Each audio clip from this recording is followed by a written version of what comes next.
confessons que toutes choses concourent au bien de ceux qui t'aiment. Le bien et le mal travaillent ensemble pour notre bénédiction. Seigneur, si nous avons passé des moments de murmure, pardonne-nous. Si nous avons passé par des moments, Seigneur Dieu de gloire, de regret, pardonne-nous. Nous confessons que tout concourt à notre bien. Nous te remercions pour toutes choses, le bien et le mal. Nous te remercions pour la joie et la tristesse, pour la force et la faiblesse, pour l'amour et le rejet. Nous te disons merci pour le lait et pour le miel, et nous te disons aussi merci pour les épines. Nous te disons merci, Père éternel, pour toutes choses. Je te prie de me oindre, de m'accorder ton onction pour communiquer ta parole encore ce soir. Et je demande, Père éternel, que tu disposes le cœur de chacun pour comprendre et entendre ta voix, ici et partout dans le monde entier. Et j'anéantis toute force de ténèbres au nom de Jésus. Je lie tous les esprits démoniaques au nom de Jésus. Je lie tous les agents de ténèbres au nom de Jésus. Et je proclame la liberté des captifs ce soir au nom de Jésus-Christ. Amen. Amen. Que Dieu vous bénisse abondamment. Nous acclamons le Seigneur. Salue ton voisin, salue ta voisine et soyez bénis. Que Dieu bénisse la servante de Dieu Réma. Soyez bénis abondamment et Papa Sylvain aussi, soyez bénis. Amen. Pour ceux qui ne connaissent pas l'épouse du frère Sylvain, c'est celle qui vient de chanter. Amen. Acclamons le Seigneur. Amen.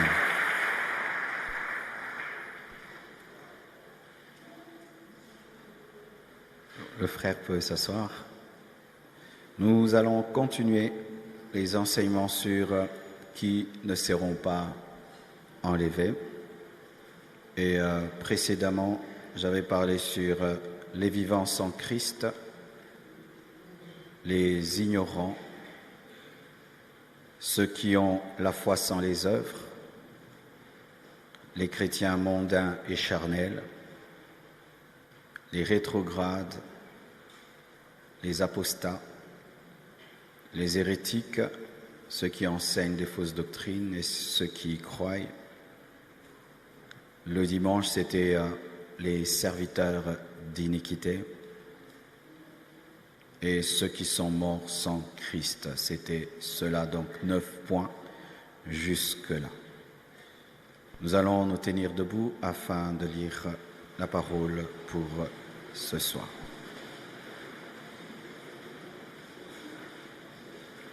Éphésiens 4, versets 26 à 27. Si vous vous mettez en colère, ne péchez point. Que le soleil ne se couche pas sur votre colère et ne donnez pas accès au diable. Hébreux 12, verset 1.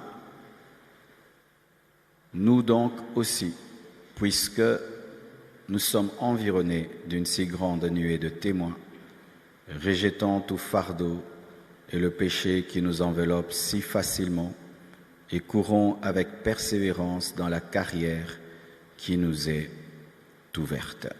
Prenez place, s'il vous plaît. Aujourd'hui, je vais parler de 4 choses. Tout d'abord, d'une chose simple qui paraît banale, mais qui est source de grands problèmes, la rancune. Les rancuniers rateront l'enlèvement. Et la rancune est produite par la colère. C'est pourquoi Paul dit aux Éphésiens qu'il ne faut pas que le soleil se couche sur notre colère. Il ne faut pas dormir en colère. Il ne faut pas passer toute une journée en colère. Il faut pardonner. Il ne faut pas avoir des prisonniers dans son cœur. Et Paul dit que une colère qui demeure donne accès au diable. Nous fermons souvent la porte à Satan pour ce qui est de l'occultisme, de la magie, la sorcellerie. Fermer les portes, il faut fermer les portes à la sorcellerie. Mais pardonner, c'est aussi fermer la porte au diable. Sachez que l'enlèvement, c'est une montée, parce que nous quitterons la terre et nous irons à la rencontre de Jésus-Christ dans les airs. Pour sa première venue, pour l'incarnation, Jésus-Christ a foulé cette terre. Pour son retour comme roi, il va fouler cette terre. Mais pour l'enlèvement, Jésus-Christ ne va pas fouler cette terre. Ce sera à nous de monter vers lui. Et pour monter, il faut être léger. Et la rancune charge, est un fardeau. Hébreux 12, verset 1 nous parle des fardeaux spirituels. Il dit, nous donc aussi, puisque nous sommes environnés d'une si grande nuée de témoins, rejetons tout fardeau. Et parmi les fardeaux qu'un homme peut avoir dans sa vie, c'est avoir un prisonnier dans son cœur. C'est avoir quelqu'un à qui tu n'as pas pardonné. C'est un fardeau. Et cela peut te faire manquer et va te faire manquer l'enlèvement si tu ne pardonnes pas. Ainsi, frères, sœurs, nous ne sommes pas des fous pour haïr les hommes au hasard. La haine est toujours produite par une cause. Il m'a mal parlé, il a mal réagi, il a mal fait telle et telle chose, c'est pourquoi je le hais. Nous ne sommes pas de fous. Mais même si tu as raison de haïr, tu n'as pas raison spirituellement. Parce que même si tu dis qu'il m'a fait ça, c'est pourquoi, frère, sache que tu vas entraîner une chose dans ta vie, tu vas devenir une prison. Quiconque vit dans la haine, le jour de l'enlèvement restera. Quiconque a un ennemi voulu restera. Pourquoi je dis voulu?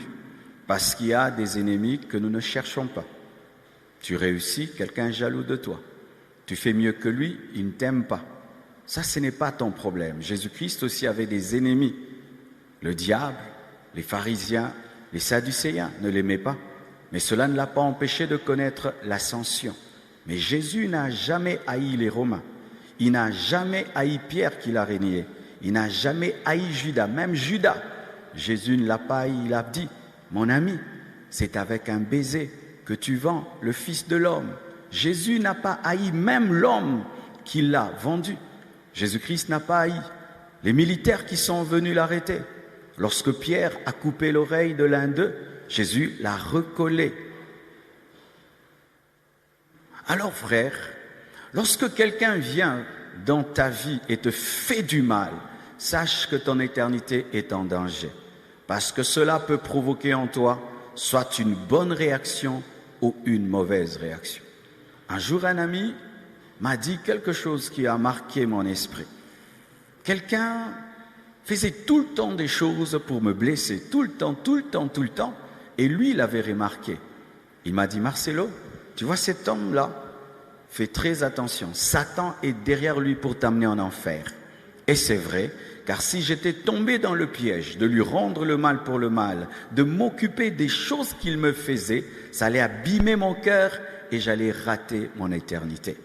Même si tu es chrétien, même si tu parles en langue, frère, si tu as un ennemi et Jésus revient, tu ne partiras pas, tu seras lourd. Des fois, on veut prendre un avion et on n'arrive pas à le prendre. Et qu'est-ce qu'on remarque? On débarque des valises. Ça arrive des fois, on débarque les valises. Pourquoi? Parce qu'il fallait que chacun ait une valise, on en a 3. Et à cause de cela, le pilote et la compagnie décident de débarquer certaines valises. Pourquoi? Parce que cet avion peut se cracher. Jésus viendra comme un avion et il ne va pas transporter les lourdeaux. Les lourdeaux. Je ne sais pas ce qu'un homme t'a fait. Je ne sais pas ce que quelqu'un t'a fait. Peut-être même tu as raison. Tu as vraiment raison. Mais bibliquement, on n'a jamais raison d'avoir des ennemis. De deux qui dormiront ensemble, l'un sera pris et l'autre laissé. Vous savez que même dans les couples, il y a de la haine. Il y a des hommes qui haïssent leurs femmes. Il y a des femmes qui haïssent leur mari. Et lorsque vous avez un problème dans le couple et tu ne pardonnes pas, toi qui ne pardonnes pas, c'est toi qui resteras. C'est toi qui resteras. Lorsque vous avez des problèmes dans le couple et que ton mari ou ta femme te présente des excuses et veut la réconciliation, mais c'est toi qui maintiens une situation de haine, c'est toi qui resteras. C'est toi qui resteras. Car sache que lorsque quelqu'un t'a fait du mal et il a présenté ses excuses devant Dieu, c'est réglé. Nous avons des ennemis partout. Des ennemis dans nos familles. Certains même, ce sont les gens qui ont leur propre sang, qui n'aiment pas. Certains, ce sont des amis qui les ont trahis, des amis qui les ont rejetés. Certains même, ce sont des frères et sœurs. Ici, à l'église, certains sont même dans un même département, servent Dieu, travaillent ensemble pour le Seigneur, mais il y a de la haine. Vous resterez. Vous resterez. Quand Satan te cherche dans l'impudicité, il te cherche dans la magie, il te cherche dans des fausses doctrines et il ne t'attrape pas, il va t'attaquer par la haine. Il va pousser quelqu'un à te toucher, toucher ta personnalité. Car il y a des gens, par rapport à la fausse doctrine, ils sont calés. Par rapport à l'impudicité, il ne peut plus, il n'est plus dans tout cela. Mais pour ce qui est de la colère, pour ce qui est de la rancune, ce n'est pas encore traité dans sa vie. Tu resteras. Bien-aimé, s'il ne faut pas dormir dans la colère, donc il ne faut pas dormir dans la rancune. Et donc il ne faut pas dormir avec quelqu'un qui tu n'as pas pardonné. C'est pourquoi si tu peux arranger, arrange. Dernièrement, quelqu'un a dit des mauvaises choses sur moi sur Internet. Et puis, Dieu m'a dit, tu dois lui pardonner. Et je lui ai pardonné. Mais le test de mon pardon, c'était lorsque je l'ai rencontré. Nous nous sommes rencontrés par hasard. Et quand je l'ai vu, je n'ai ressenti aucune haine. C'est moi qui l'ai salué le premier. J'ai commencé la conversation. On a parlé. On a réglé le problème. Mais j'ai su que je lui avais pardonné quand je l'ai rencontré. Lorsque tu prétends avoir pardonné et que la vue de la personne pardonnée t'irrite, sache que tu n'as pas pardonné. Si tu dis avoir pardonné et tu considères l'autre comme un démon, tu n'as pas pardonné. Les rancuniers n'entreront pas au ciel. Même si quelqu'un a tué ton père, tu dois le pardonner. Même si quelqu'un a détruit ta réputation, tu dois pardonner. Même si quelqu'un est entré chez toi, il t'a pris tous tes biens, tu dois pardonner. Tout pardonner. Nous tombons dans le piège de la rancune lorsque nous disons que je peux pardonner ceci et pas pardonner cela. C'est un fardeau qui t'empêchera de monter. Je vous raconte souvent l'histoire de ma tante. Et d'ailleurs, je l'ai rencontrée à Bruxelles dernièrement. Elle était malade 2-3 fois dans le coma à cause du corona. Elle est venue à la soirée de gloire. Elle était bien portante. Ma tante, elle m'a permis même de toujours de témoigner ce qui lui est arrivé. Quand elle est allée dans le coma, Dieu l'a pris. Et lorsqu'elle est allée, elle a vu une lumière qui l'attirait. Mais quand elle se tient devant Jésus-Christ, Jésus-Christ lui dit, tu n'es pas prête, tu ne peux pas entrer ici. Rentre et va arranger. Elle avait 2 personnes qu'elle n'aimait pas, des personnes qui lui avaient fait du mal, et c'était vraiment sérieux. Et elle leur avait même donné des sobriquets. Et lorsqu'elle se tient devant Dieu, Dieu lui rappelle même les noms qu'elle avait donnés à ses ennemis. Va pardonner à tel et va pardonner à tel. Tu as quelqu'un, tu l'as appelé dragon, tu as appelé quelqu'un chien. Et Dieu te dit, va pardonner à dragon, va pardonner à chien. Elle est revenue, elle a réparé. Et chaque fois, elle dit, j'allais aller en enfer.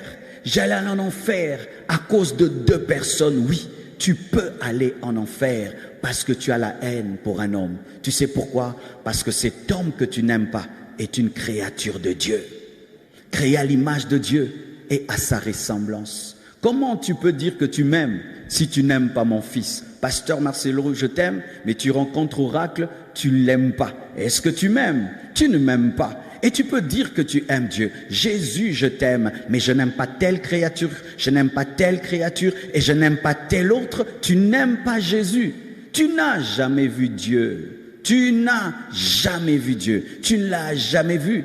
Il ressemble à qui? Il ressemble à quoi Dieu? Dieu ressemble à ton frère, Dieu ressemble à ton voisin, Dieu ressemble à ta sœur, Dieu ressemble à ton ennemi.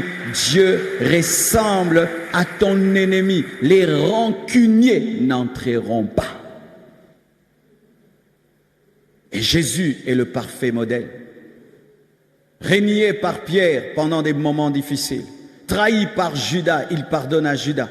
Et quand il revient, il reprend le Saint-Esprit. Pierre aussi reçoit le baptême du Saint-Esprit. Pierre aussi prêche la parole, fait des miracles et des prodiges.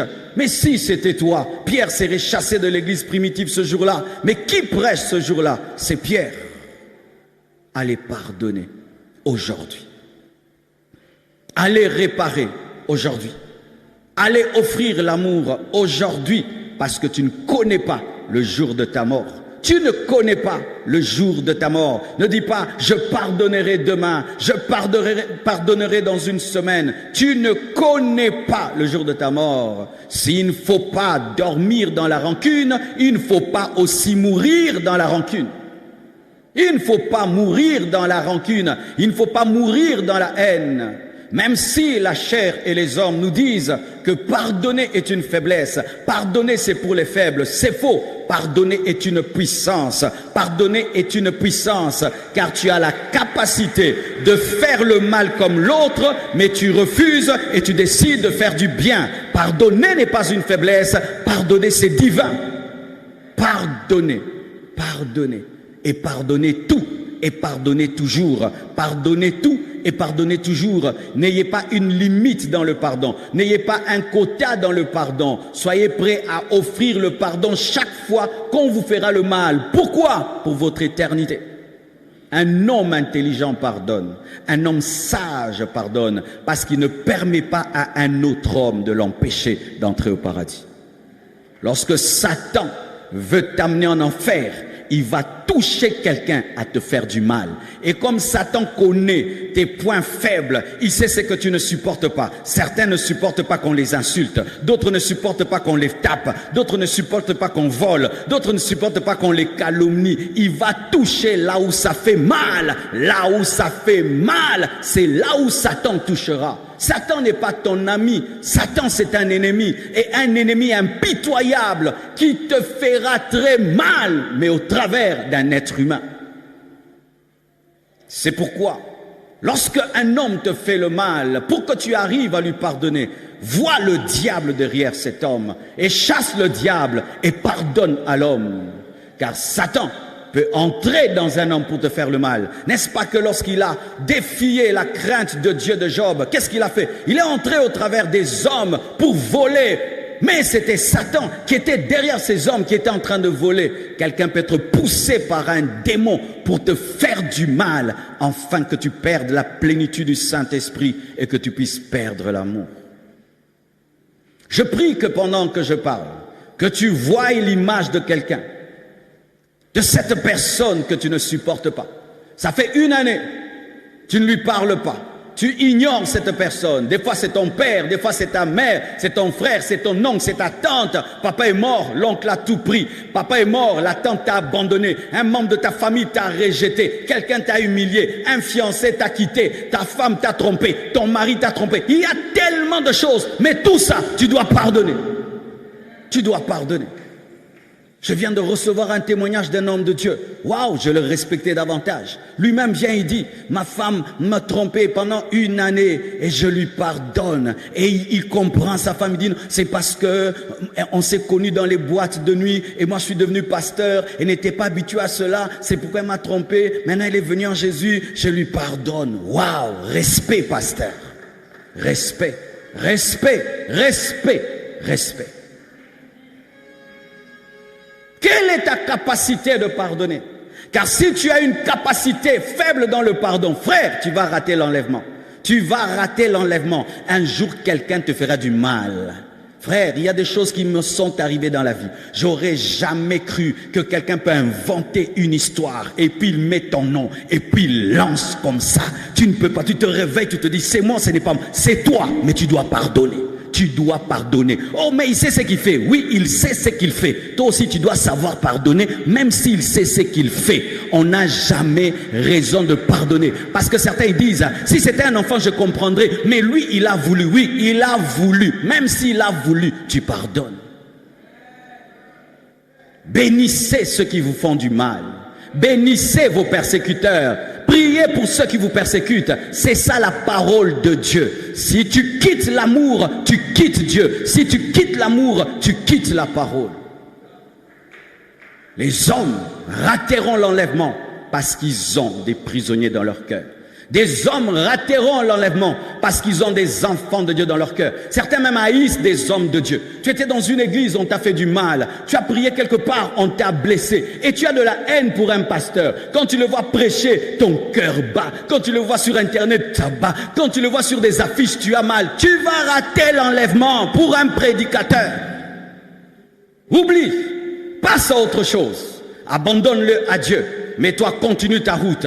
Vis dans l'amour. Tu dois entrer au ciel. Tu dois entrer au ciel.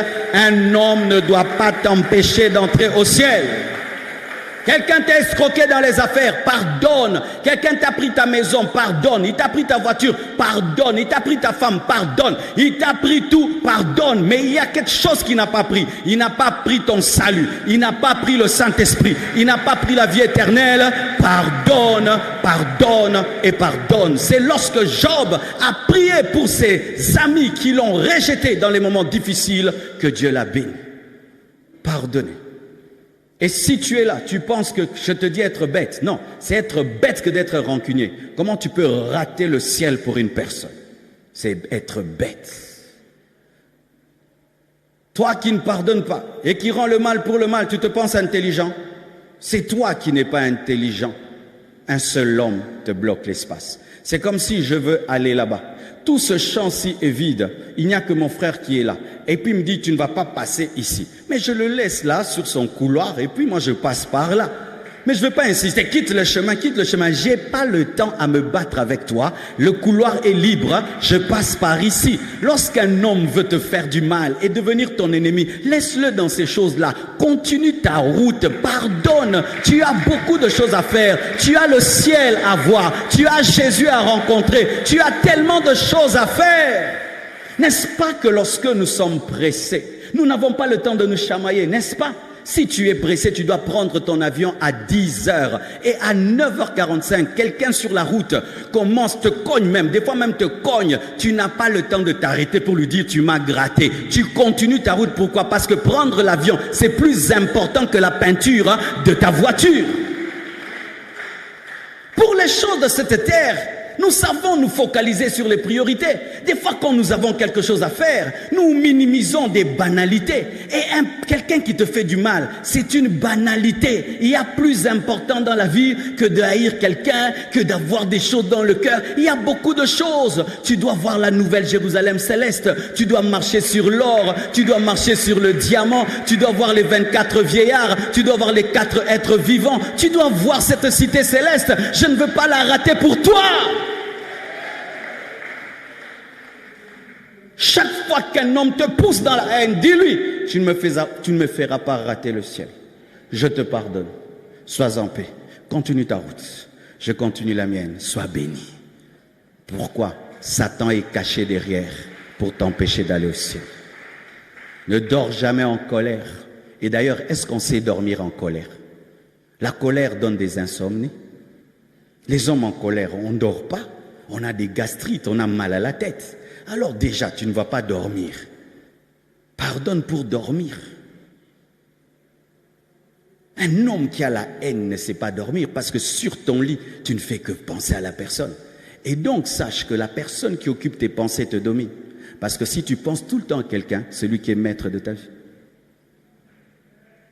Quand chaque fois tu penses à celui qui t'a fait du mal, c'est lui qui domine ta vie.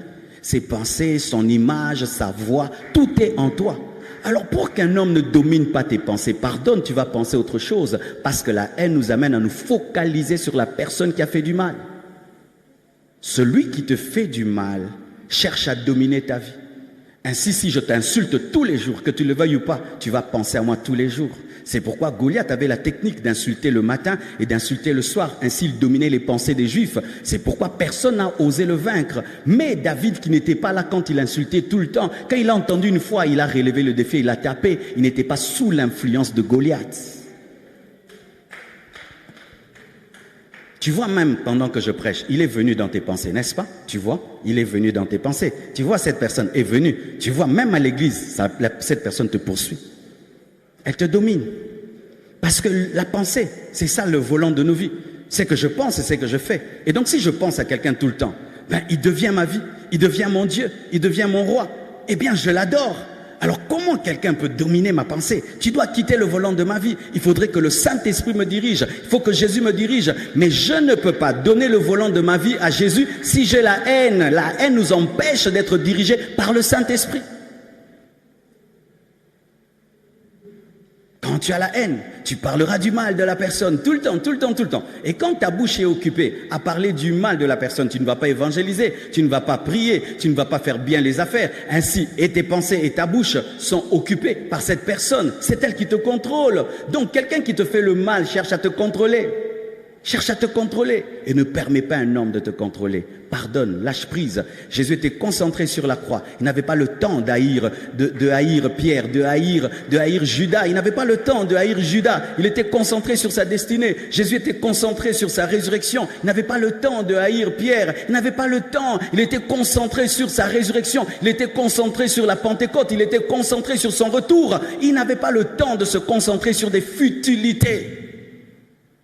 Aie des grands buts, tu ne vas pas traînailler dans des petites choses. J'ai remarqué que les hommes qui tombent dans la haine, souvent n'ont pas des grandes choses à faire. C'est lorsque tu n'as pas beaucoup de choses à faire que tu vas te concentrer. On m'a insulté, on m'a fait le mal, on m'a fait ceci. Mais quand tu as tellement de choses à faire, tu n'as pas le temps d'insister sur cela. Tu veux tellement avoir la paix pour faire ce que tu dois faire. Tu as tellement besoin d'être concentré que tu n'as pas le temps de haïr parce que tu sais que c'est par ta pensée et ton bonheur que tu réussis dans la vie. Celui qui devient grand par le bonheur ne laisse personne infecter son bonheur. Et chaque fois que quelqu'un vient infecter ton bonheur, tu l'enlèves. Voyez comment même l'océan se comporte si vous ne savez pas. Chaque fois l'océan jette la saleté. Tout le temps, tu entres dans l'océan, c'est propre. Pourquoi? Chaque fois qu'il y a la saleté, l'océan jette. Soit comme l'océan jette la saleté, jette la saleté, jette la saleté, jette la saleté. Avant de dormir, fais toujours le bilan de ton amour. Fais toujours le bilan de ton amour. Et si ici, il y a quelqu'un que tu es, va le chercher. Va pardonner et tu auras la paix. Celui qui va aller au ciel pardonne. Celui qui va aller en enfer garde des ennemis dans son cœur.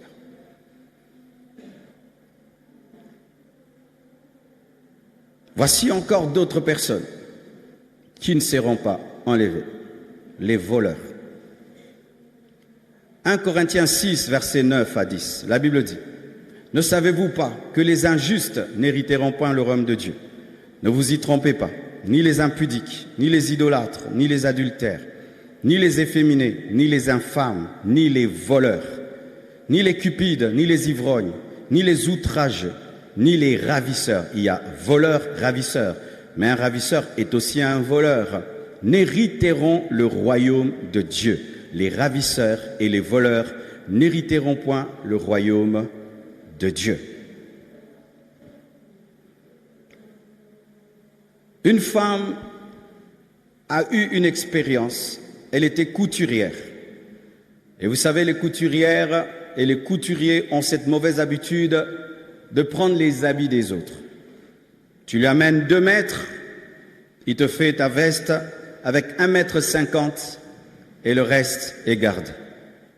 Et ainsi, les couturiers se retrouvent avec beaucoup d'habits. Et ils aiment faire des habits, en ce temps-là, on appelait changa changa. Vous connaissez? C'est-à-dire, c'est un pagne qui est fait de beaucoup d'habits. Mais lorsque tu vas chez le couturier, pour qu'il garde ton morceau d'habit, il faut qu'il te demande la permission, n'est-ce pas? Mais sans la permission, les couturiers gardent les vêtements des autres. Parce que si il reste quelques mètres, il faut me les rendre. Si je suis gentil, je te donne. Mais toi-même, tu décides de prendre. Et un jour, elle voit, il y a l'enlèvement. Elle commence à monter. Tout d'un coup, elle s'arrête. Et qu'est-ce qu'il y avait? Au niveau de sa cheville, il y avait un fil. Un fil qui quittait le ciel et qui l'a rattaché jusqu'au bas. C'était tous les tissus volés qui se sont liés jusqu'à la bloquer. Elle voulait monter, mais n'arrivait pas parce que ce qu'elle avait volé était un fardeau. Lorsque tu voles et tu voles, les choses volées s'entassent comme une montagne. Le jour que tu voudrais être enlevé, ces choses-là te retiendront. Lorsque tu voles, les choses que tu voles vont crier au-devant de Dieu disant, moi aussi je dois entrer parce que je suis dans sa vie. Souvenez-vous, Israël a la victoire sur Jéricho facilement. Il tourne seulement Jéricho, il crie et puis Jéricho tombe. Mais lorsqu'Israël doit aller se battre contre Haï, Israël échoue devant une petite ville. Et Josué prie, il pleure, il dit comment on a pu vaincre Jéricho si facilement, une ville barricadée, fermée. Mais quand il s'agit de Haï, nous n'arrivons pas. Mais ce n'est pas normal, qu'est-ce qui se passe? Et Dieu dit, il y a de l'interdit au milieu de vous. Il y avait Akan qui avait volé de l'or, qui avait volé un manteau et il l'avait mis dans sa maison. Et c'est ce qui a empêché Israël de vaincre Haï.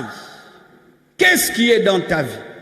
Est-ce que les choses qui sont dans ta vie sont à toi? Les choses qui sont dans ta vie sont à toi. Avant sa mort, qu'est-ce que le prophète Samuel a fait? Il a dit, si au milieu de vous il y a quelqu'un à qui je dois un bœuf, que je dois un bouc, que je dois quelque chose, qu'il parle, il était sûr que dans sa maison, il n'y avait rien de volé. Ta voiture est à toi, ta parcelle est à toi, ta maison est à toi, tes habits sont à toi, l'argent que tu as est à toi, ce que tu as est à toi. Est-ce que ce que tu as est à toi? Avec quoi tu as acheté ce que tu as? Tes chaussures, tu les as achetées comment? Tes mèches, tu les as eues comment? Ton téléphone, tu l'as eu comment? La vie que tu mènes, tu l'as comment? Cette vie-là va t'alourdir et tu ne monteras pas. N'oubliez pas, l'enlèvement est une montée. C'est une montée. Débarrassez-vous de tout fardeau. Débarrassez-vous de tout bien volé, de toutes choses volées. Débarrassez-vous. Beaucoup de politiciens n'entreront pas à cause de ça. Beaucoup même de chefs n'entreront pas. Ils mangent le salaire de leurs travailleurs. Quand tu dois payer quelqu'un et tu ne lui payes pas, c'est un péché, c'est un vol. Tu lui as dit, si tu travailles pour moi, je vais te payer $300 à la fin du mois. Il a fait son travail, tu ne payes pas, tu es un voleur, des voleurs des salaires déjà. Si tu n'as pas l'argent pour avoir un travailleur, ne l'engage pas. Une fois que tu engages quelqu'un et tu fais un contrat, tu dois payer. N'est pas payé, c'est un péché. Tu as volé sa force, tu as volé son intelligence, tu as volé son temps. Il pouvait faire beaucoup de choses. Payes-tu tes salariés? Payes-tu tes engagements? Respectes-tu? Tu as la dette de qui? Tu as la dette de qui? Tu as la dette de qui? Nous prenons des choses à la légère, mes frères. Mais Dieu ne prend pas ça à la légère. Imaginez toute une nation qui échoue seulement à cause d'un lingot. C'était le péché. C'était le péché. Ce qui n'est pas à toi n'est pas à toi. Tu te promènes dans l'église, tu trouves un $100, ce n'est pas à toi. Alléluia. Oh, gloire à Dieu, chance.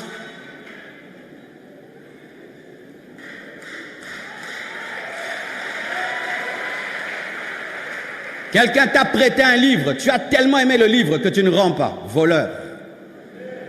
Quelqu'un t'a prêté un CD, tu aimes tellement la chanson que tu ne rends pas, voleur. Quelqu'un te prête un habit, tu aimes tellement l'habit que tu gardes, voleur. Ce n'est pas ton habit.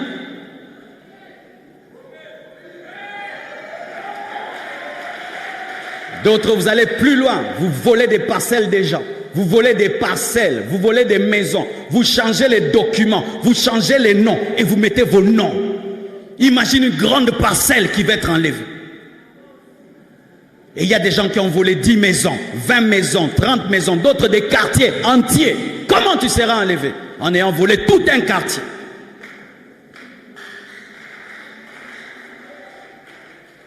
Certains même, ce sont des Bibles, ils volent des Bibles. Ils volent des Bibles à l'église. Ils volent des téléphones à l'église. Ils volent l'argent à l'église. Vraiment. Donc tu quittes le vol sur le boulevard jusqu'à entrer à l'église. Tu adores, tu chantes, tu danses et quand l'autre va donner l'offrande, toi tu ouvres son sac et tu prends l'argent.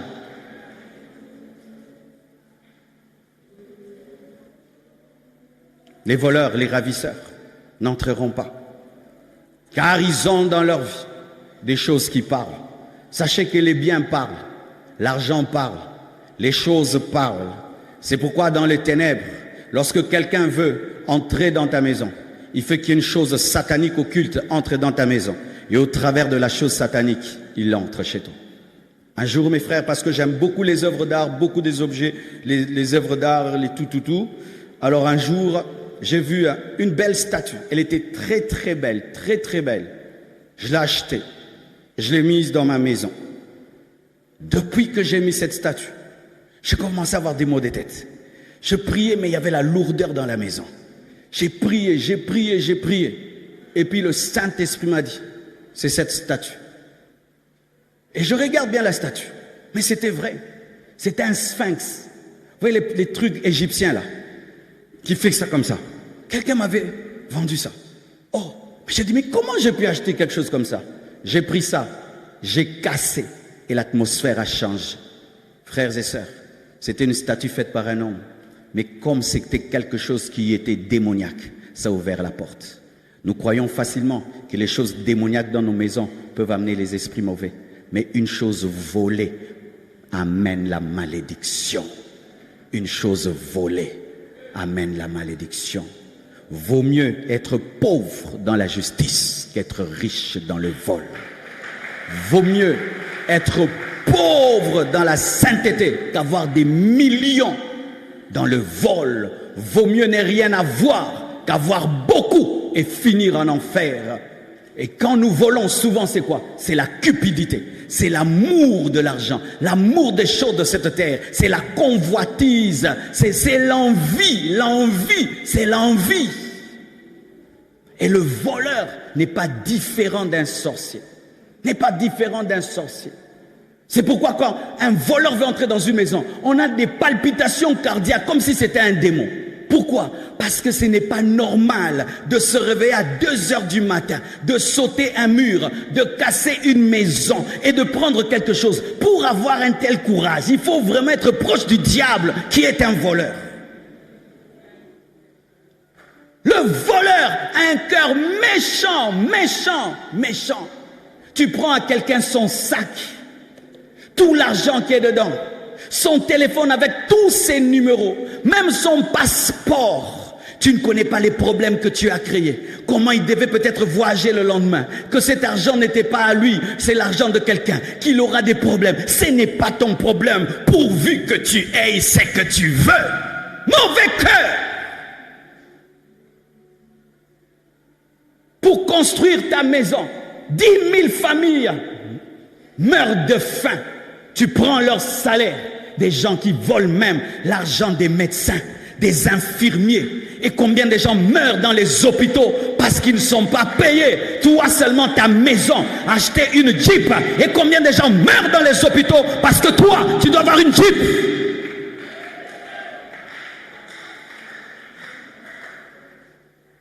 Ne prenez pas à la légère le vol. Pour être voleur, il faut avoir un mauvais cœur. Tu me voles cet iPad. Pour toi, tu as pris un iPad. Mais ce n'est pas qu'un iPad. Il y a plus de 2000 prédications dans cet iPad. 2000 prédications. Je veux faire comment pour écrire à nouveau ces 2000 prédications? Toi, tu as pris l'iPad, mais tu m'as pris combien d'années de travail? Tu voles quelqu'un. C'est combien de temps d'économie? Il a économisé 5 ans et toi seulement tu prends. Tu voles à quelqu'un son salaire, tu lui as volé son espoir. Il se disait, après ce travail, je vais payer mon loyer. Après ce travail, je vais payer les études de mes enfants. Tu lui fais travailler et puis tu ne payes pas. Quel problème tu as créé? Des fois même, il va s'endetter qu'autant sur le salaire. Il sait qu'on va me payer, lui aussi prend une dette et puis tu ne payes pas. Les voleurs n'entreront pas. Les ravisseurs n'entreront pas. Parce qu'ils ressemblent à leur père, le diable. Quelqu'un qui ressemble au diable n'entrera pas au ciel. Un voleur ressemble au diable. Et si tu es un voleur d'église, frère, répands-toi. Parce que déjà, même sur la terre, tu ne prospéreras pas. Tu seras pauvre toute ta vie. Ça, tu dois le savoir. Et au ciel, tu n'entreras pas. Des gens qui volent, même les oins de Dieu. Un jour, je reçois quelqu'un dans mon bureau. Il m'a volé mon téléphone.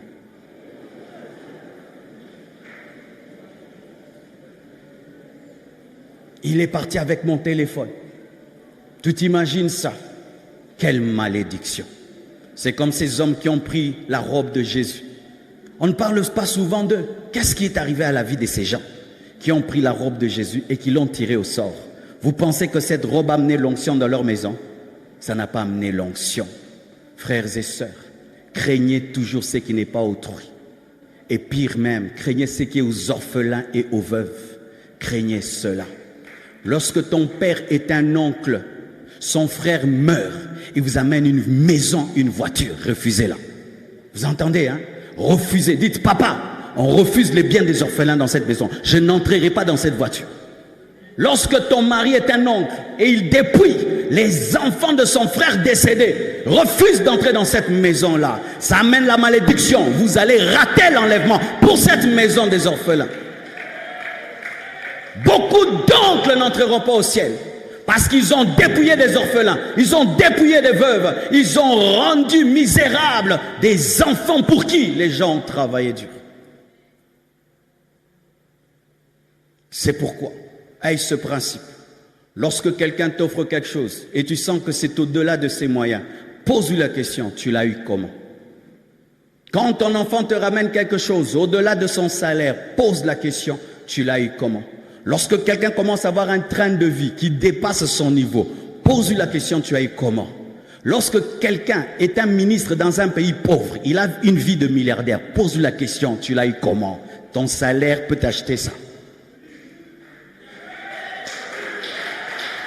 Oui, nous sommes derniers en ceci, derniers en cela, derniers en cela, mais nos politiciens sont les premiers en ceci, premiers en cela et premiers en cela. Comment? Du vol, du vol. J'assume mes convictions, je les assume.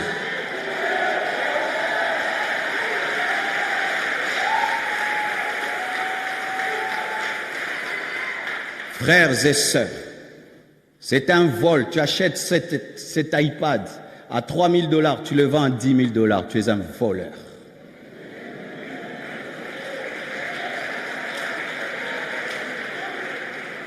Tu es un voleur. Le prix que tu donnes peut être du vol. Du vol. Chaque fois que tu mets un prix derrière quelque chose, vérifie que ce ne soit pas la cupidité. Oh, j'ai eu les bénéfices. Il y a des bénéfices qui sont du vol. Dans la parole de Dieu, Dieu est contre la fausse, on appelle ça la fausse balance. Qu'est-ce qui se passait en ces temps-là? Les gens qui avaient des balances truquaient la balance. La balance doit te donner 1 kilo, mais ça te donne 900 grammes. Ils mettent en bas là-bas des bougies ou du fer et toi tu ne sais pas. Et les gens utilisaient des fausses balances. Même au temps où on nous vendait avant les arachides, hein, il y avait des gens, ils te remplissent le gobelet, mais en bas là-bas, il y a quelque chose. Et il y a des gens qui font des bénéfices comme les mamans des gobelets là. Tu achètes un parfum à 20 $, tu le vends à 200 $. Tu es un voleur. Voleur. Tu es un voleur. Tu es un voleur. Ça, ce n'est pas un bénéfice. C'est du vol. Cupidité. Tu ne peux pas mettre un tel prix sans être un cupide. Tu ne peux pas mettre un tel prix sans aimer l'argent. Et ceux qui aiment l'argent sont des idolâtres. Et les idolâtres n'hériteront pas le royaume des cieux.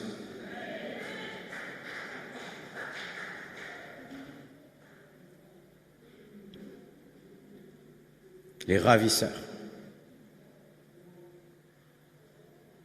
les rancuniers n'hériteront point le royaume des cieux.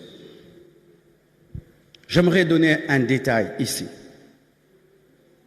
Les religieux, ceux qui ont leur propre justice, n'hériteront point le royaume des cieux. On va un peu parler doctrine parce que pour l'enlèvement, il faut un peu parler, beaucoup même parler doctrine. Galates 2, verset 16, la Bible dit « Néanmoins, sachant que ce n'est pas par les œuvres de la loi que l'homme est justifié, mais par la foi en Jésus-Christ, nous aussi, nous avons cru en Jésus-Christ, afin d'être justifiés par la foi en Christ, non par les œuvres de la loi, dites œuvres de la loi, parce que nulle chair ne sera justifiée par les œuvres de la loi. » Retenez œuvres de la loi, dites œuvres de la loi. Jacques 2, versets 14 à 24, la Bible dit « Mes frères, que sert-il à quelqu'un de dire qu'il a la foi s'il n'a pas les œuvres? La foi peut-elle le sauver? Si un frère ou une sœur sont nus et manquent de la nourriture de chaque jour, et que l'un d'entre vous leur dise « Allez en paix, chauffez-vous et vous rassasiez », et que vous ne leur donniez pas ce qui est nécessaire au corps, à quoi cela sert-il? Il en est ainsi de la foi. Si elle n'a pas les œuvres, elle est morte en elle-même. Ne sois pas embrouillé. En soi, ce sont deux œuvres différentes. Galates 2, verset 16, parle des œuvres de la loi. Jacques 2 parle des œuvres de la foi. Les œuvres de la loi ne sauvent pas, mais les œuvres de la foi prouvent qu'il y a la foi qui sauve. L'homme n'est pas sauvé par les œuvres. L'homme est sauvé par la foi, mais la vraie foi engendre les œuvres. On reconnaît que la foi est vivante par les œuvres, parce qu'une vraie foi a toujours les œuvres. Ces œuvres-là sont appelées les œuvres de la foi. Ce sont des œuvres qui viennent après la foi en Jésus. Mais il y a d'autres œuvres qui sont mauvaises. Ce sont les œuvres sans la foi. Tu n'as pas la foi en Jésus, mais tu es bon. Tu n'as pas la foi en Jésus, mais tu es discipliné. Tu n'as pas la foi en Jésus, mais tu aides les pauvres. Tu n'as pas la foi en Jésus-Christ, mais tu fais des sacrifices. Cela ne te sauvera pas. Parce que pour être sauvé, il faudrait que Jésus te revête de sa justice, te revête de sa sainteté. Il faudrait que Jésus soit ton avocat pour être enlevé. Parce qu'aucun homme n'entrera au ciel par ses forces, par ses œuvres, c'est-à-dire par des œuvres sans Jésus. Aucun homme ne sera enlevé parce qu'il est juste. Mais nous serons enlevés parce que nous sommes justifiés par le juste. Et si tu veux entrer au ciel sans Jésus, même si tu es bon, tu n'entreras pas. Les bons sans Jésus ne seront pas enlevés. J'entends des païens dire ça. Vous les chrétiens, vous êtes méchants, moi je pardonne. Oui, je connais des païens qui pardonnent. Vous les chrétiens, vous êtes des orgueilleux, je suis simple. Je connais des païens qui sont simples. J'entends des gens qui disent, vous les chrétiens, vous êtes désordonnés, moi je suis discipliné. Oui, j'en connais, mais cela ne sauve pas. Parce qu'il faut avoir la foi, ensuite les œuvres. Si tu as les œuvres, tu n'as pas la foi, tu n'entreras pas. Une deuxième chose, même si tu es chrétien, ne pense pas que tu entreras au ciel par tes œuvres. Même si tu es chrétien, ne pense pas que tu entreras au ciel par tes œuvres. Parce qu'il faudrait que tes œuvres soient rendues parfaites par la perfection de Christ. Alléluia. Il faudrait que tes œuvres soient fondées sur la fondation Jésus pour entrer. Sinon, il y aura des orgueilleux au ciel. Aucun homme ne verra Dieu en dehors de Jésus. Aucun homme ne verra Dieu en dehors de Jésus. C'est lui le chemin, c'est lui la vérité et c'est lui la vie. Ne sois jamais un orgueilleux. Pour dire, eux rateront, moi je partirai. Non, que la grâce de Dieu me fasse partir. Que la grâce de Dieu me fasse partir. Que la grâce de Dieu me fasse partir. Parce que l'orgueil spirituel, c'est aussi un péché. La Bible nous parle du publicain et nous parle du pharisien. Le pharisien se tient devant Dieu et il dit, je te loue Dieu, et il est debout, de ce que je ne suis pas comme tous les hommes. Moi, je jeûne 2 fois par semaine. Je donne la dîme de tout. Je ne suis pas comme ce publicain-là. Il est à l'église, hein, il est en train de critiquer quelqu'un qui est pécheur. Il est en train de se vanter sa vie de prière et de jeûne. Il pense qu'il est digne d'être devant Dieu parce qu'il jeûne, parce qu'il donne la dîme, parce qu'il est différent de quelqu'un. Mais le publicain, qui était un voleur, il n'ose même pas se tenir debout devant Dieu. Il ne regarde même pas le ciel. Il regarde en bas et il tape sa poitrine. Il dit, sois apaisé envers moi, car je ne suis qu'un pécheur. La Bible nous dit que le publicain est rentré chez lui justifié, mais le pharisien est rentré condamné. Pourquoi? L'orgueil spirituel. Lorsque tu méprises les autres parce que toi tu crains Dieu, tu n'entreras pas. Vous qui méprisez les autres, pécheur, tu iras en enfer. Regarde là, sale pécheur, tu iras en enfer. Pourquoi tu n'as pas l'amour? Si tu es meilleur que le publicain, ça prouve que tu es saint, parce que tu peux être meilleur que quelqu'un, mais tu es toujours un pécheur. Ce n'est pas parce que tu es meilleur qu'un homme que tu es parfait. Tu peux être plus humble que moi, mais tu es quand même méchant. Tu peux partager plus que moi, mais tu es orgueilleux. Quand tu te mesures à un homme pour entrer au ciel, tu n'entreras pas. S'il y a une mesure, c'est Jésus. S'il y a une mesure, c'est Jésus. Parce que certains, qu'est-ce qu'ils font? Ils regardent toute leur famille, tous ne prient pas. Moi, je prie, j'irai au ciel. Non, tu n'iras pas au ciel parce que tout le monde ne prie pas. Tu iras au ciel parce que tu as cru en Jésus. Parce que tu as cru en Jésus. La propre justice. Attendre le ciel sans Jésus. Attendre le ciel parce qu'on est bon. Attendre le ciel parce qu'on est discipliné. Attendre le ciel parce qu'on n'est pas comme les autres. Dieu ne t'enlève pas pour ça. Dieu t'enlève pour ton humilité devant l'œuvre de la croix. Dieu t'enlève parce que tu t'humilies devant son Fils. Dieu t'enlève parce que tu présentes son Fils. La seule signature qui signe à la banque de Dieu, c'est Jésus. La seule personne que Dieu consomme, c'est Jésus. Tu enlèves Jésus, tes œuvres ne servent à rien. Tes offrandes à rien, ta sainteté à rien. Je connais des païens qui sont fidèles. Je connais des païens fidèles. Je connais des païens qui ne volent pas. Je connais des païens qui sont humbles. Tu croirais même qu'il a le fruit du Saint-Esprit. Mais il n'entrera pas. La bonté ne suffit pas. Un bon caractère ne suffit pas. Il faut la foi et ensuite les œuvres. Parce que les œuvres de la loi ne sauvent pas. Ce sont les œuvres de la foi qui confirment que tu as la foi qui sauve, qui sauve. Amen. Terminons. Voici ceux qui n'entreront pas pour finir aujourd'hui. Ceux qui attendent mal le retour de Jésus. Hébreux 9, versets 27 à 28, la Bible dit, « Et comme il est réservé aux hommes de mourir une seule fois, après quoi vient le jugement. De même, Christ qui s'est offert une seule fois pour porter les péchés de plusieurs, retenez, apparaîtra sans péché une seconde fois à ceux qui l'attendent pour leur salut. À ceux qui l'attendent pour leur salut. Apocalypse 22, 17 dit, « Et l'Esprit et l'épouse disent, viens, et que celui qui entend dise, viens, et que celui qui a soif vienne.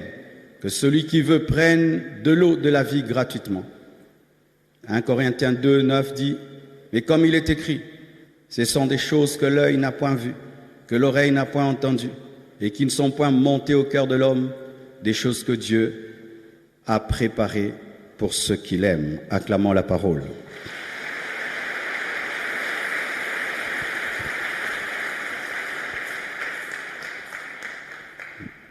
Mes frères et sœurs, sachez ceci, que Jésus ne reviendra pas pour tout le monde. Il reviendra pour ceux qui l'attendent, parce que l'enlèvement, c'est un mariage. Retenez que c'est un mariage. Et dans l'attente, il y a 3 sortes d'hommes, ou 4. Il y a ceux qui attendent, il y a ceux qui attendaient, il y a ceux qui n'attendent plus, et il y a ceux qui ne veulent pas qu'il vienne. Les seuls qui seront enlevés, ce sont ceux qui attendent tous les jours de leur vie, comme une fille attend tous les jours son mariage. Je connais des filles qui, dès l'âge de 12 ans, parlent de leur mariage. Blanche, depuis l'âge de 12 ans, disait qu'elle allait épouser un grand homme, un serviteur de Dieu. Elle le disait. Donc depuis l'âge de 12 ans, jusqu'à l'âge qu'elle a eu quand elle s'est mariée, elle attendait de se marier. Je connais des sœurs ici, elles ont été fiancées, et puis le monsieur voyage. Tous les jours, elle te dit, pasteur, prie pour mon mariage, je dois le rejoindre, je dois le rejoindre, je dois le rejoindre. Tous les jours, elle pense à cela. Si elle a mis une requête ici, elle parle de ça, elle attend. Une épouse attend. Et donc une épouse qui n'attend plus, soit elle n'aime plus le mari, ou elle est tombée amoureuse de quelqu'un d'autre. Et quand l'Église n'attend plus, donc elle est tombée amoureuse du diable, du monde, des choses de cette terre. Est-ce que tu attends Jésus? Il m'a dit de te dire une chose, qu'il est plus qu'un être humain. Si moi, je veux épouser une femme, et je mets des gens pour la surveiller, et puis les gens viennent me dire, en soi, elle ne t'attend plus. Pourquoi? Rien que son langage, sa manière de se comporter, elle ne t'attend plus. Moi, humain que je suis, je ne vais pas l'épouser. Même si je l'aime, je ne vais pas l'épouser. Et Jésus, pareil. Maintenant, Jésus, lui, ne met pas à côté de toi des surveillants. Lui-même te surveille. Lui-même te surveille matin, midi, soir. Et il peut savoir que lui m'attend, lui ne m'attend pas. Il y a des gens qui attendaient Jésus, qui ont arrêté de l'attendre.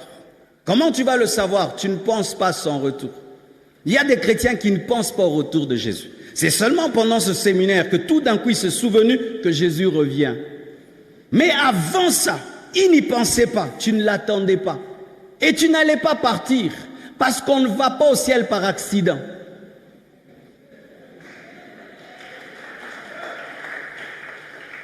Nous ne nous retrouverons pas au ciel par accident. La Bible nous dit, Enoch marchait avec Dieu et puis Dieu l'a pris et puis il n'était plus. C'était la conséquence d'une marche avec Dieu, il s'est retrouvé au ciel. Élie, pareil, marchait avec Dieu et puis Dieu l'a pris. Tu ne vas pas être là, tu ne penses pas à Jésus, tu ne vis pas avec Jésus et puis tu te retrouves au ciel. Ça n'arrivera pas. Il y a des gens qui pensent ça. Non, l'enlèvement est une conséquence d'une attente. C'est un mariage. Ma sœur, le jour qu'elle devait se marier, un mois après, un mois avant ou 2 mois avant, elle a fait du sport, elle faisait du sport, elle a fait un régime, elle a cherché une robe, elle a dit je dois entrer dans cette robe, elle a perdu des kilos parce qu'elle voulait entrer dans cette robe, c'était pas un accident, elle a travaillé pour ça. Est-ce que tu attends? Ou tu attendais, tu n'attends plus? Et même, est-ce que tu veux qu'il revienne? Ceux qui ne veulent pas que Jésus revienne, Jésus ne vous prendra pas. Arrêtez avec les blagues que vous faites là. Qu'il attende d'abord, je dois faire ceci. Il entend, il entend. Il entend. Tu sais, avant, on pensait que les bébés n'entendaient pas. Jusqu'à ce que des scientifiques ont démontré que lorsqu'un enfant est dans le ventre de sa mère et le papa dit avorte, avorte, avorte, je ne veux pas de cet enfant, l'enfant ressent ce qu'on dit et quand l'enfant naît, tu vas voir, il a de la haine contre son père parce qu'il peut capter cela, la tristesse. Depuis qu'on a compris cela, les papas parlent du bien. Alléluia. Parce qu'ils savent que les enfants entendent. Jésus entend. Quand tu dis ne reviens pas, j'ai un projet, il ne te prendra pas pour que tu accomplisses ton projet. Quand tu dis ne reviens pas parce que je dois me marier, ok, il ne te prendra pas pour que tu te maries dans la tribulation. Oui, frère. Qui peut épouser une fille Et puis, tu la surprends en train de causer avec ses amis. Ah, je ne veux pas qu'il revienne. Je ne suis pas encore fatigué de ma jeunesse. Je ne suis pas encore fatigué de ma jeunesse. Je veux encore vivre. Tu veux épouser une telle fille? Mais c'est ce que tu dis à Jésus tous les jours. Je dois faire ça qu'il n'attende. Il ne te prendra pas. Pourquoi? Parce que ce sont les amoureux qui sont enlevés. Jésus viendra pour ceux qui l'aiment. Les choses que l'œil n'a pas vues, que l'oreille n'a pas entendues, ce sont les choses qu'il réserve à ceux qui l'aiment. Ceux qui l'aiment. Le ciel est réservé à ceux qui aiment Jésus. Si tu ne l'aimes pas, il ne va pas t'enlever. Pourquoi? Si tu ne l'as pas aimé avant le mariage, tu ne vas pas l'aimer dans le mariage. Si tu ne l'as pas aimé sur la terre, tu ne l'aimeras pas au ciel. Si Jésus t'ennuie sur la terre, il va t'ennuyer au ciel. Si vous ne savez pas, tu vois le cœur froid que tu as là envers Jésus, c'est le même que tu auras le jour de l'enlèvement. Si maintenant il te prend avec un cœur froid, au culte, toi tu n'adores jamais, on ne sait même pas pourquoi tu viens, tu vois? Au culte, tu n'adores pas, tu ne danses pas, tu subis le culte, tu es fâché comme si on va te taper. Maintenant, quelqu'un comme toi, si tu vas au ciel, tu vas abîmer l'adoration.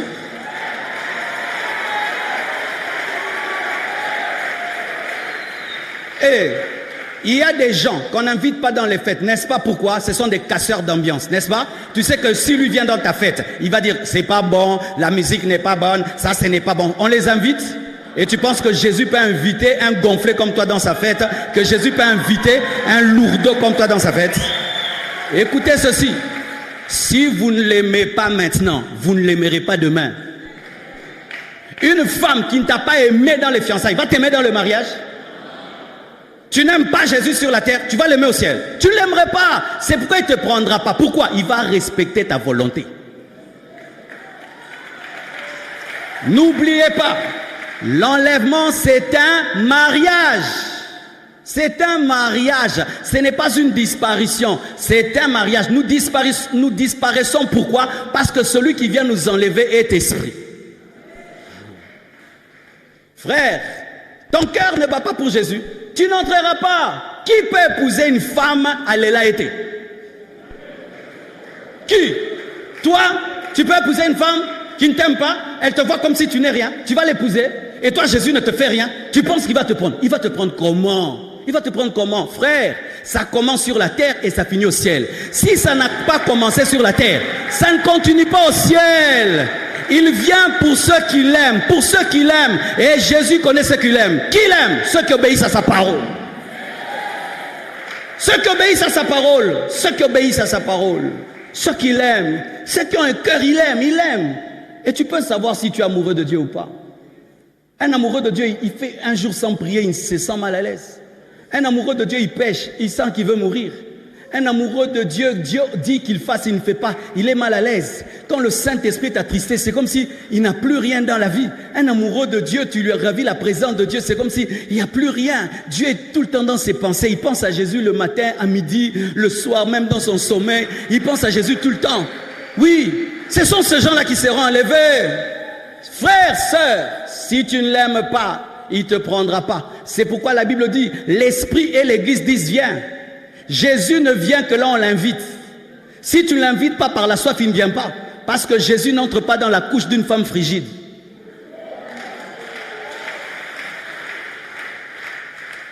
Qui peut connaître une femme frigide? Tu ne peux pas la connaître. Et il y a des chrétiens frigides. Il ne ressent rien pour Dieu. Il n'a pas d'amour, il n'a pas de désir pour Jésus, il n'a pas une soif de Jésus et que Jésus vienne pour toi. Pourquoi tu sais? Oh, je t'assure, frère. Imagine que dans ma tête, tout ce que je pense, c'est finir le temple. Mon rêve, je dois finir le temple. 6000 places, 4 étages, ascenseur. C'est tout ce que j'ai dans ma tête. Et pendant que je prêche comme ça, tout, il m'enlève. Quand j'entre au ciel, mais pourquoi ça? Pourquoi ça, Seigneur? Je n'ai pas fini mon temple. Pourquoi tu m'amènes ici? Comme Dieu ne veut pas des plaintes au ciel, il laissera tous ceux qui ne veulent pas partir. Mon frère, Dieu respecte ta volonté souveraine. Comme toi, dans ton cœur, tu n'aimes pas l'enlèvement, il te laissera. Tu resteras parce que tu n'attends pas.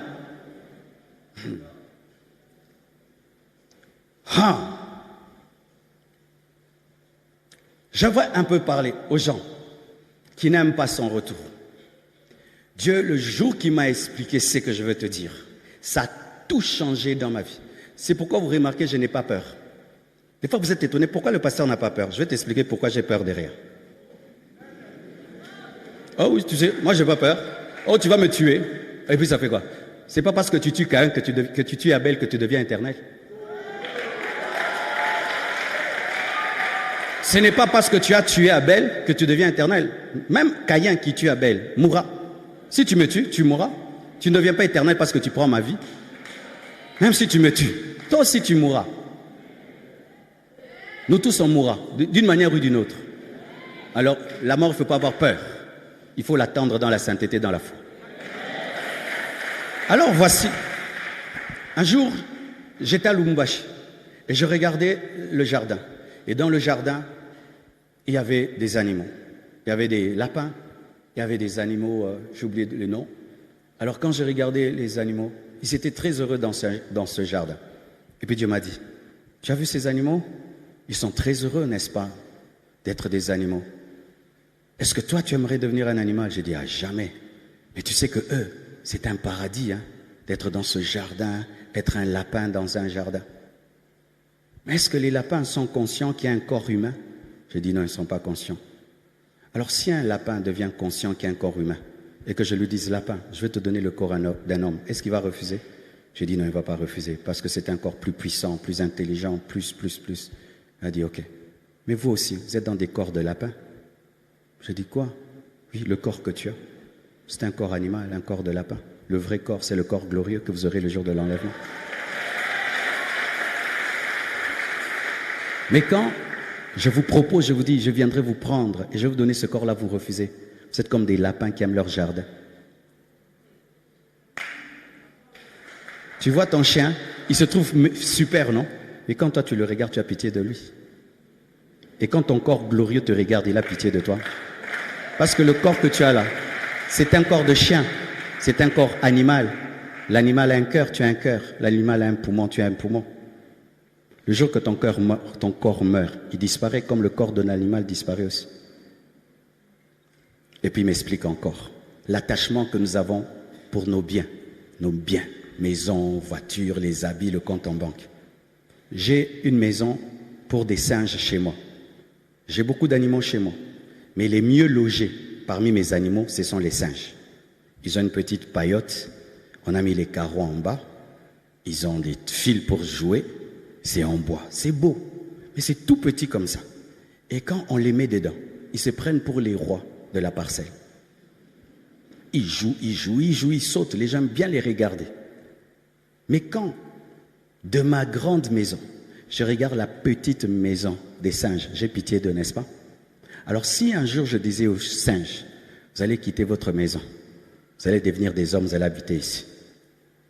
Si ils comprennent c'est quoi, ils vont dire, tu le fais quand? Maintenant même. Mais s'ils refusent, ils sont bêtes comme des animaux, n'est-ce pas? C'est ce qui t'arrive. Tu vois, toute ta richesse, c'est la maison d'un singe.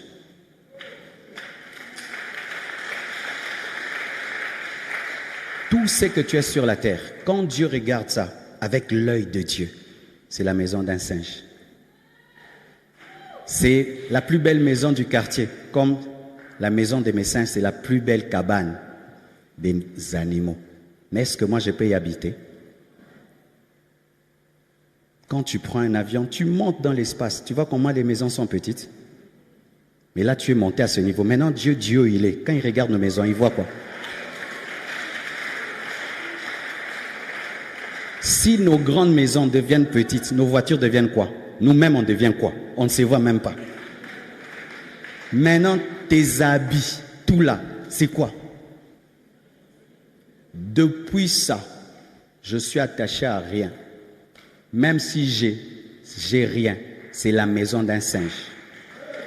Ta vraie maison, c'est la grande maison. Ta vraie destinée, c'est ce qui est plus grand. Mais ton problème, le voici. Comme tu n'as jamais vu, tu penses que ça n'existe pas.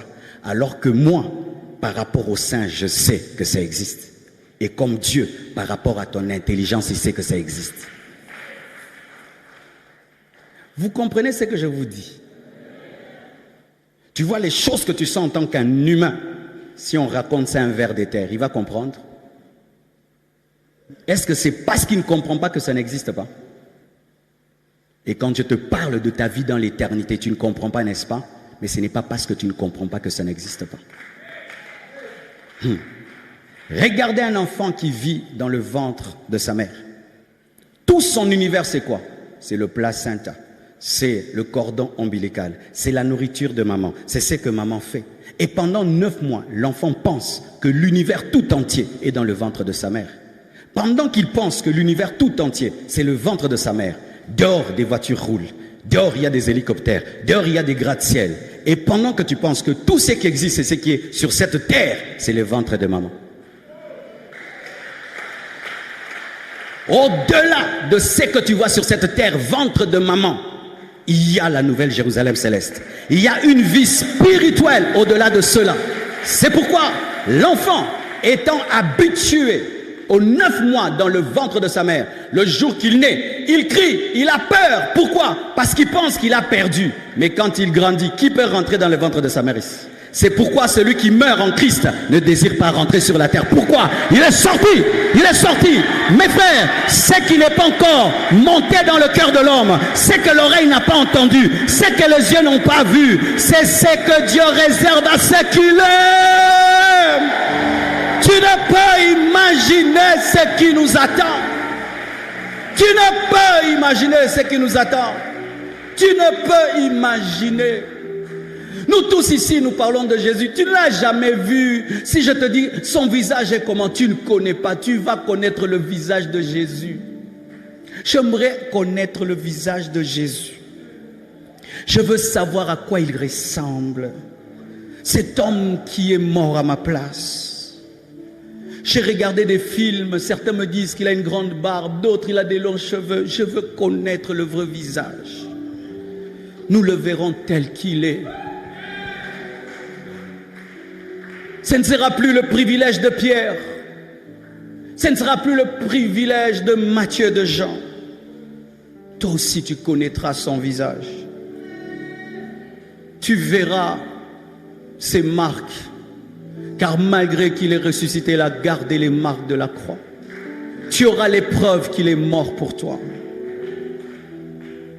Tu n'as jamais voyagé, c'est pas grave. Un jour, tu prendras un avion spirituel. Tu ne quitteras pas Kinshasa pour Paris. Tu quitteras la terre pour le ciel. On ne t'invite jamais dans les fêtes parce que tu es pauvre et personne ne te connaît. Tu vas entrer dans une fête de 7 ans, organisée par le roi des rois, le Seigneur des seigneurs. Que des choses extraordinaires nous attendent, frères. Mais il faut les désirer. Il faut le soupirer tous les jours comme quelqu'un qui attend un vol où il va aller étudier à l'étranger. Il vérifie tous les jours les programmes de vol. Tu vérifies tous les jours les signes des temps. Tu vérifies les signes des temps. Tu vérifies les signes des temps. Peut-être c'est le signe. Oh, peut-être c'est le signe. Ça peut-être c'est le signe. Il doit te trouver en train d'attendre. En train de fêter l'album de l'amour. Entre vous deux. Fêter la Bible. Dans sa présence. Et tu ne seras pas surpris. Ce sera la continuité de l'adoration que tu as commencé sur la terre. Tu vas la finir au ciel. Le Saint-Esprit nous a été donné pour nous entraîner à la soif. Le Saint-Esprit nous a été donné pour nous entraîner à aimer Jésus. Le Saint-Esprit nous a été donné afin de nous révéler le Fils, afin de l'aimer. Le Saint-Esprit t'a été donné pour que tu deviennes un amoureux de Dieu. Le Saint-Esprit t'a été donné pour te préparer à l'enlèvement. Si tu ne sais pas pourquoi tu as le Saint-Esprit, tu as le Saint-Esprit pour que tu ailles au ciel, pour te préparer à l'enlèvement. C'est lui qui a ressuscité Jésus-Christ d'entre les morts. C'est lui qui va te signaler qu'il est là. Et c'est lui qui va transformer ton corps afin de te donner un corps qui peut vaincre la pesanteur. Pardonnez. Pardonnez à ceux qui vous ont fait le mal. Rendez ce que vous avez volé. N'ayez jamais l'orgueil spirituel. Ne vous trouvez jamais supérieur aux autres. N'ayez pas de propre justice. Comptez sur Jésus pour aller au ciel. Car c'est lui le chemin, la vérité et la vie. Aimez son retour. Attendez son retour.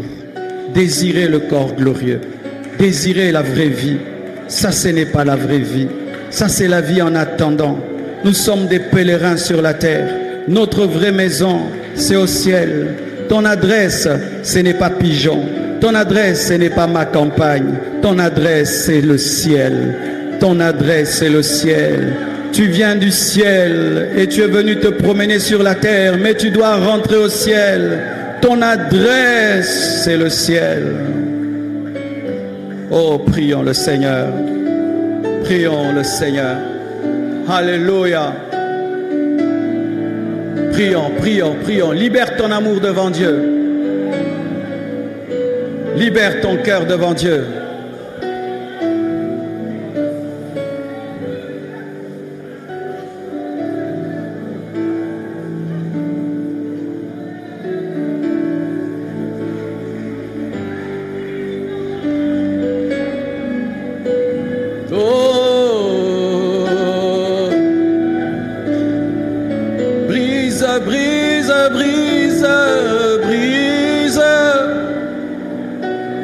Seigneur, aide-nous. Nous voulons pardonner. Nous voulons vivre dans le contentement. Oh Seigneur, Seigneur, Seigneur.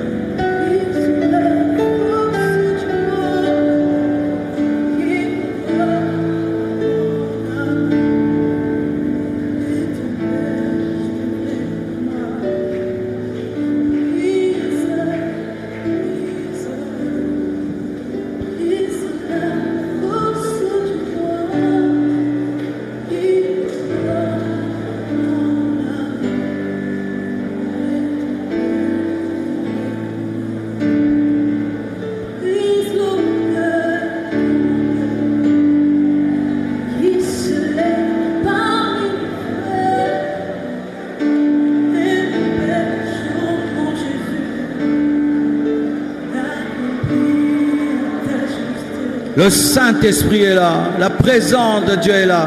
Nous sommes tous debout. Tu es soit à genoux, soit debout.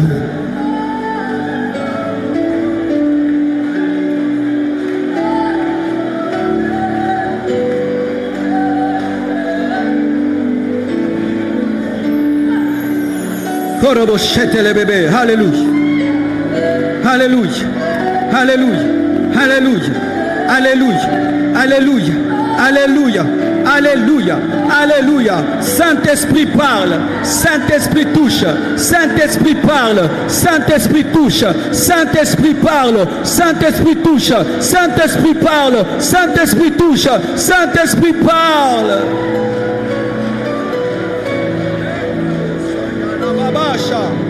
Alléluia, alléluia, Tozobondela, alléluia, Tozobondela, alléluia, alléluia.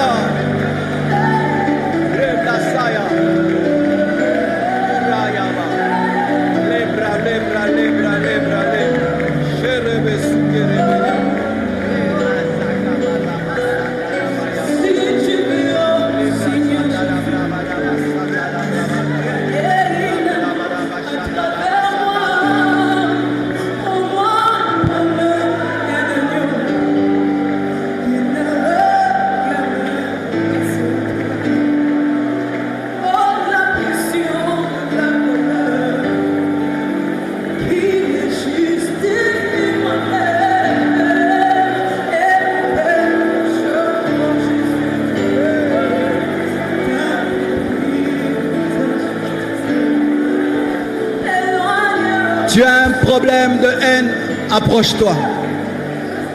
Tu as un problème de colère, approche-toi.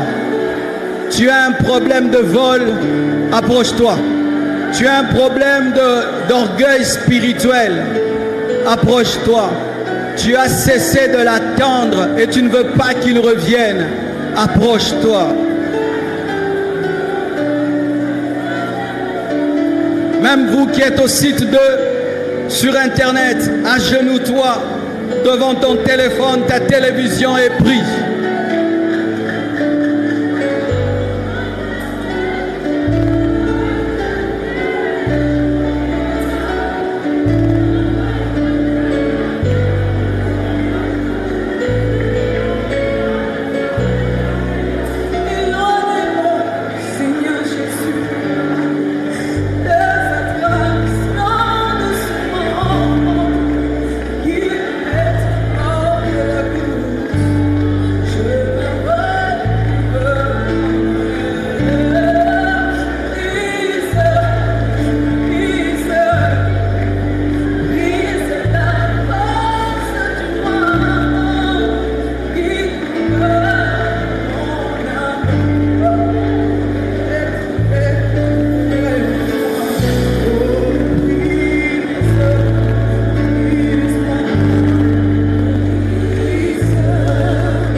Prions ensemble.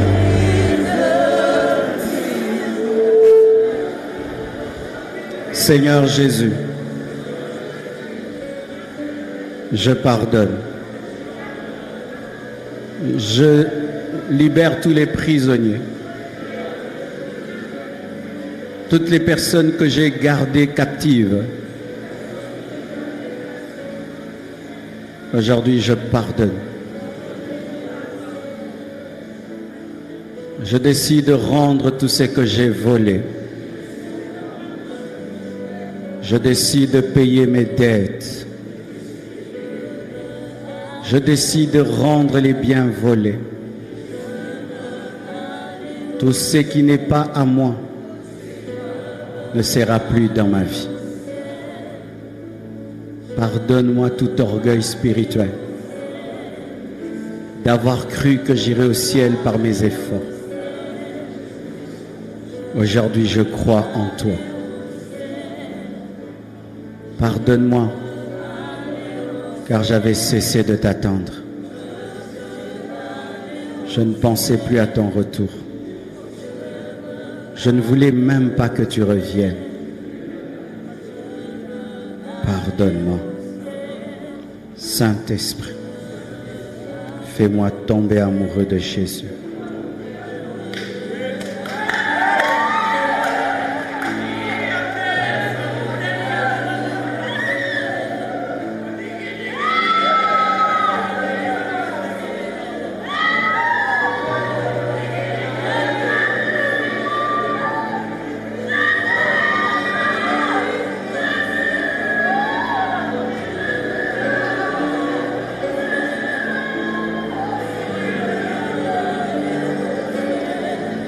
Il agit, il agit, il agit, il agit, il agit.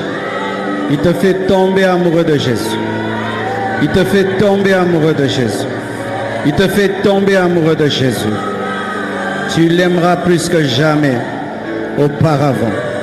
Tu l'aimeras plus que jamais, plus que jamais. Tu penseras à lui matin, midi, soir. Matin, midi, soir, matin, midi, soir. Tu seras hanté par sa présence. Plus jamais le même. Plus jamais le même. Alléluia.